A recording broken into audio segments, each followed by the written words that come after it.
On arrival, the officer in charge has to make a lot of decisions. The major decision and the major information that is required immediately on arrival at a house on fire is, are there any people still inside, and where are these people likely to be? The officer in charge will then instruct firefighters wearing breathing apparatus and carrying hose with them to enter the building, carry out a thorough search of the building to ensure that everybody is actually out and anybody that's requiring rescued is rescued, and then the firefighters can concentrate on extinguishing the fire. Okay gents, there's nobody reported inside. Flat should be empty. Okay, what I want you to do, through the entrance here, take a right hand route to the first door on the right. That's the entrance to the flat. It would appear, as you work your way through the flat, right hand will take you to the first door. That should be the bedroom on fire. Okay? You want to repeat back so you know what you're doing? Yeah, basically going a right hand route into the first flat, taking a right hand route to the first room in the first flat, and the fire should be in that room there. Okay. Remember your procedures. Yeah, no problem. Okay, you go Jen. You know where the switch off for the sprinklers is? Yeah.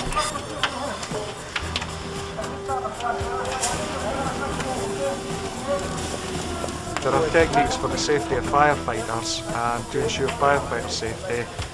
They have search techniques which they will actually employ to ensure that a room is thoroughly searched.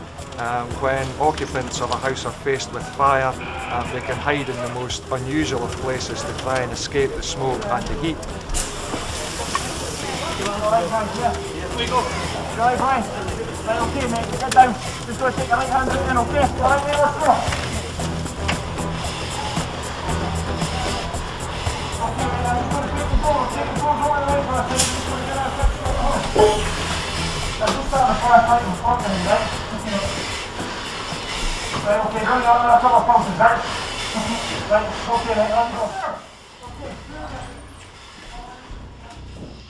They will track down the seat of the fire and they will then extinguish the fire and afterwards they will obviously check that the whole property has been extinguished. Next time we'll crack the door, we'll give a couple of bursts, close the door, okay? Right, crack it, right. Gavin, we're going to bring the first aid in there.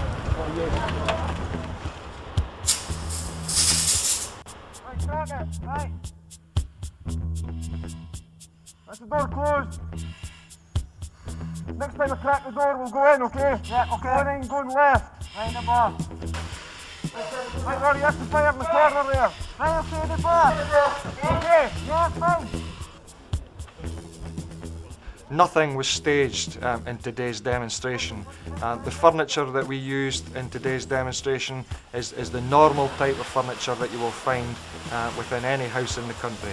The suite, the wooden wall units, the wallpaper, the curtains, the doors that were actually in the property. Nothing has been staged.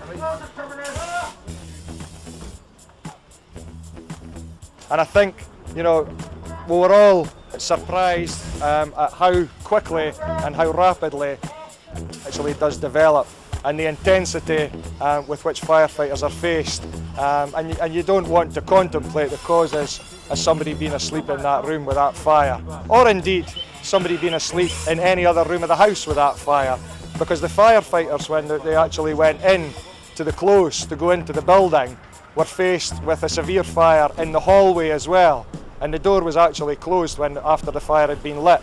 But in that short space of time, it had actually gone into the hallway as well. So that was why it took just a few more seconds before they actually got into the room of origin, because they actually had to fight the fire in the hallway before they got into that room.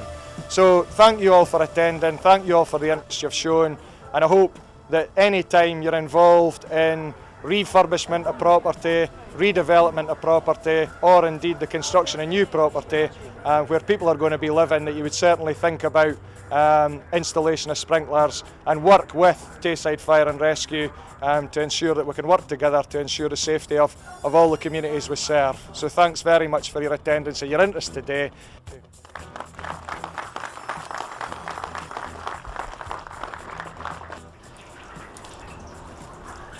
we do not want to think about the consequences if somebody was either sleeping in this room when a fire started or any other room in this house, because it's not only the fire itself that kills, the smoke, the toxic gases within the smoke, anywhere within this house could have potentially killed any of the occupants.